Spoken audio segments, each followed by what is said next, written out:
Di awal kitab dia bagi 9 tu. Fiha yahsul infirad. Dalam sembahyang tu ada al-infiradu qalbi ila Allah. Ada tak kita dapat benda tu? Kita angkat dia takbir, hati kita infirad dengan Tuhan.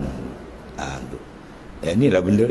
Bila dia dapat memandang wahdaniyat Tuhan esa dengan kelazatan apabila dipadamkan pandangan khalqiyah, pandangan makhluk tu tak terasa. Ya. Dia lagi terasa dia tak dapat kan. Senang je nak ukur kita ni. Orang caci kita, orang maki kita, kita marah tak kan? Ya, orang puji kita, kita terangkat tak? Kalau orang maki kita, orang marah kita, orang fitnah kita, melenting, betul-betul dia belum masuk ahli ma'rifah. Bermakna jiwa dia masih dengan makhluk. Dia masih marah, orang kata dia nak pandangan makhluk. Orang puji pula dia terangkat. Oh, sedap tak tentu pasal. Itu semua belum lagi. Ya, itu dalam istilah sufi dipanggil ahli mahjub.